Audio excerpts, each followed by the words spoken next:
लोग कहते हैं कि ड्रॉपर्स को अच्छा कॉलेज नहीं मिलता, ये भी नहीं है, ये भी गलत है कि जैसे मेरे को 4 साल के बाद मौलाना आज़ाद मिला और मेरे बहुत सारे दोस्त हैं जो ड्रॉपर्स हैं 1-1 2-2 साल, उनको भी जैसे राजस्थान में एसएमएस मिला, कईयों को एमपी का टॉप कॉलेज मिला और कईयों को 1-2 दोस्त को मेरा एम्स भी मिला।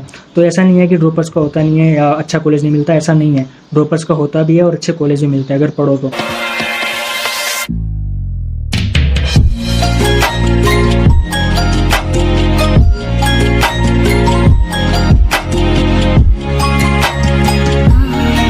Hello everyone, my self Tony Wadhwani और मैं फर्स्ट ईयर एमबीबीएस स्टूडेंट हूँ मौलाना आज़ाद मेडिकल कॉलेज में। मेरी नीट 2020 में 415 रैंक और 685 मार्क्स आए हैं। I was a dropper from 4 conjugative years. 2016 में मैंने अपनी 12th पास की थी और मैंने 12th के साथ भी पहली बार नीट दिया था। मैंने अपनी 12th गाँव के स्कूल से की थी। मेरे 12th के साथ नीट में 159 मार्क्स आए थे। उसके बाद मैंने अपनी 3 साल सीकर में तैयारी की थी। तो 2017 में मैंने पहली बार पढ़ के नीट की तैयारी करके एग्ज़ाम दिया था, मेरे 385 मार्क्स आए। उसके बाद 2018 में मेरे 514 मार्क्स और 16,000 रैंक आई, तब मेरा 10-12 मार्क्स से रह गया।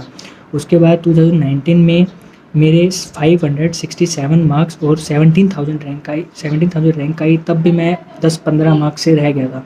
उसके बाद मैंने कोचिंग चेंज की। मैंने नीट 2020 के नीट के लिए कोटा गया था मैंने, तो मैंने लास्ट ड्रॉप कोटा से लिया था।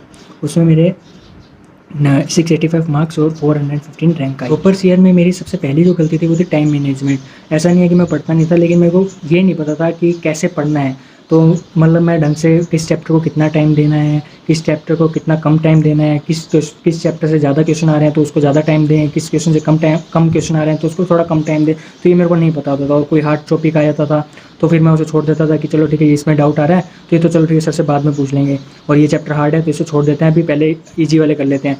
तो फिर ये जो हार्ड वाले होते हैं ना, तो वो फिर लास्ट तक रह ही जाते हैं। फिर वो अपने लास्ट तक छोड़ के चले जाते हैं नीट में। चलो ठीक है, अब तो टाइम नहीं रहा तो अब तो छोड़ दो इस चैप्टर को। फिर उस चैप्टर से क्वेश्चन आते हैं और वो अपने गलत हो जाते हैं।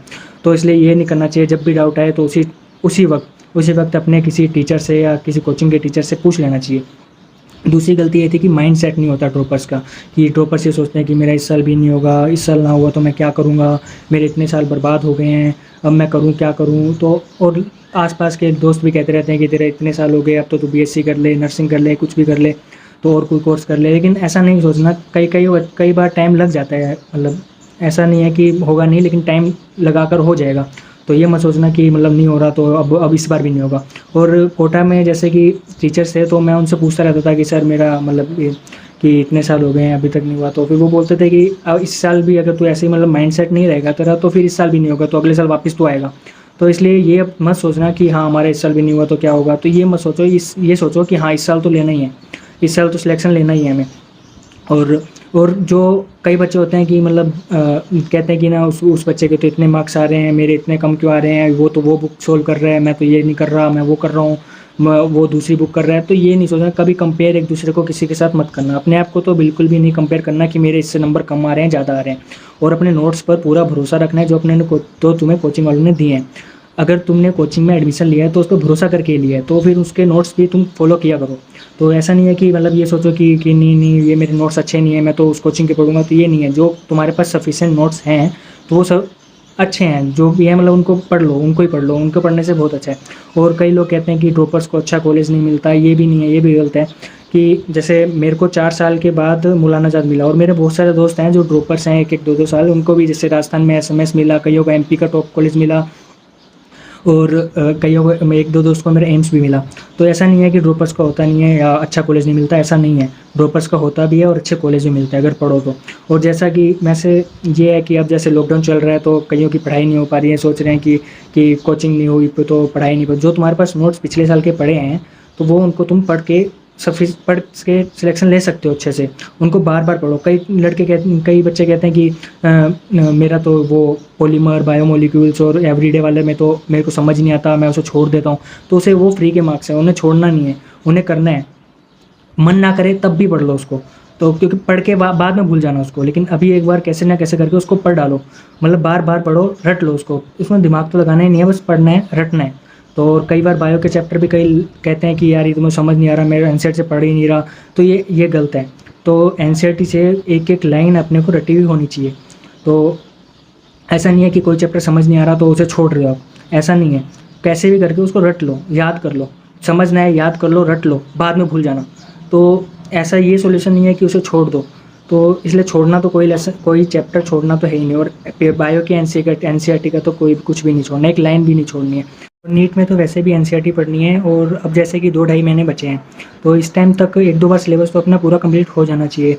और बाकी अगर ना भी हुआ हो तो मतलब जल्दी से जल्दी कर लो जैसे भी करके। उसके बाद इस टाइम तक मैंने क्या किया था कि लॉकडाउन में वैसे ही बहुत परेशानियाँ होती हैं, पढ़ाई वढ़ाई नहीं होती है, लेकिन मैंने लास्ट के 2 महीनों में सिर्फ एग्ज़ाम क्वेश्चन किए थे। जैसे लास्ट के जो भी जैसे 10-15 साल के पेपर हो तो आप डाउनलोड कर लीजिए, और ऑफलाइन पेपर दीजिए, ओएमआर भी भरिए साथ साथ में। तो मतलब एग्जाम के जो पिछले साल के क्वेश्चन है वो तो आपको एक एक क्वेश्चन आना चाहिए, क्योंकि मैक्सिमम क्वेश्चन या तो सेम आ जाते हैं या उसी पैटर्न पे आ जाते हैं, तो बहुत सारे क्वेश्चन वो सेम मिल जाते हैं अपने को।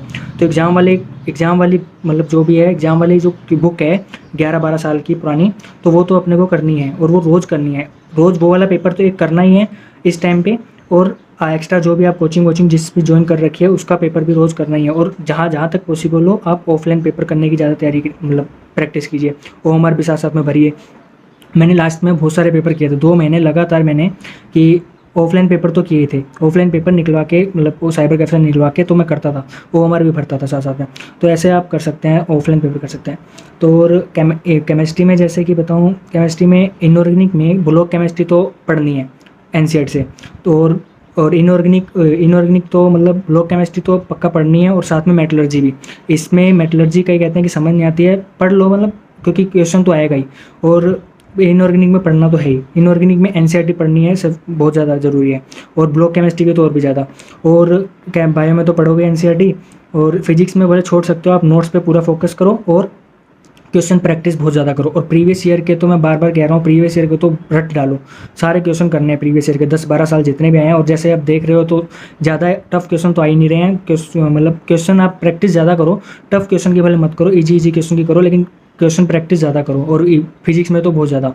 और ऑर्गेनिक में अगर आप एनसीईआरटी पढ़ना चाहो, लास्ट जो 12th की सेकंड पार्ट है उसके जो लास्ट के 3 चैप्टर हैं, पॉलीमर, बायोमोलिक्यूल्स और केमिस्ट्री इन एवरीडे लाइफ, वो तो पक्का आपको एनसीईआरटी से ही पढ़ने हैं, वो एनसीईआरटी से ही पढ़ने हैं। और 12th की सेकंड पार्ट आप के जो रिएक्शंस हैं मतलब वो पढ़ सकते हो एनसीईआरटी से, और बाकी नोट्स सफिशिएंट होते हैं हर कोचिंग के, तो क्योंकि वो सारी रिएक्शंस हो जाती है जीओसी सेकंड में। लेकिन आप अगर नेमिंग रिएक्शन देखना चाहते हो तो 12th के सेकंड पार्ट में बहुत अच्छे मतलब वो पढ़ सकते हो, मैंने वो पढ़ी थी एक बस 12th की सेकंड पार्ट एनसीईआरटी।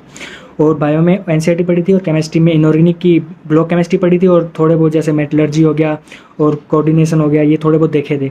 तो और आप भी पढ़ लेना इनको एनसीईआरटी से। और इनऑर्गेनिक तो पढ़नी है, और ऑर्गेनिक में 12th की सेकंड पार्ट देख लेना। और फिजिक्स में मैंने एनसीईआरटी नहीं पढ़ी थी, तो फिजिक्स में आप नोट्स ज़्यादा अच्छे से करना, और प्रैक्टिस बहुत ज़्यादा करनी है। और पेपर तो आपको करना ही है, रोज़ एक पेपर तो प्रीवियस ईयर वाला पेपर तो रोज़ आपको करना ही है।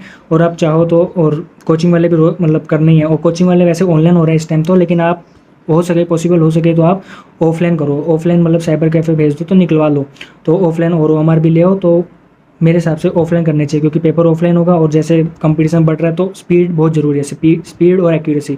तो स्पीड आपकी तभी बढ़ेगी जब ज़्यादा से ज़्यादा आप क्वेश्चन प्रैक्टिस करोगे, और वैसा ही पैटर्न जैसे कि ऑफलाइन घर पे बैठ के ऑफलाइन करोगे, टाइम लिमिट जरूर लगानी है, टाइम लिमिट जरूर लगा के करना। और ये करना कि मतलब 2.5 घंटे में पेपर अपना हो जाए, क्योंकि वहाँ पर प्रेशर होता है, यहाँ घर में तो अपने आराम से मस्ती से करते हैं पेपर, तो थोड़ा तो 2.5 घंटे में करने की कोशिश करना। ओएमआर भी भरते रहना चाहिए, ओएमआर भी भर के आप चेक करना चाहिए अपने को, ओएमआर के साथ भी अपने को पेपर करने चाहिए।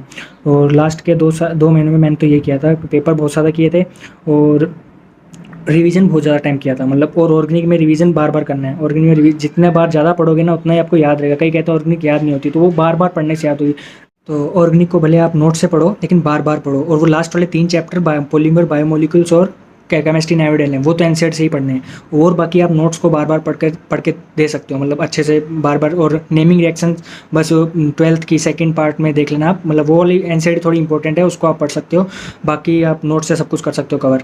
और ऑल द बेस्ट सभी नीट 21 जो भी नीट 21 देंगे। और ये जरूर कहूँगा कि पेपर जरूर करना, वो भी ऑफलाइन मोड में। बाकी ऑल द बेस्ट सबको, और थैंक यू।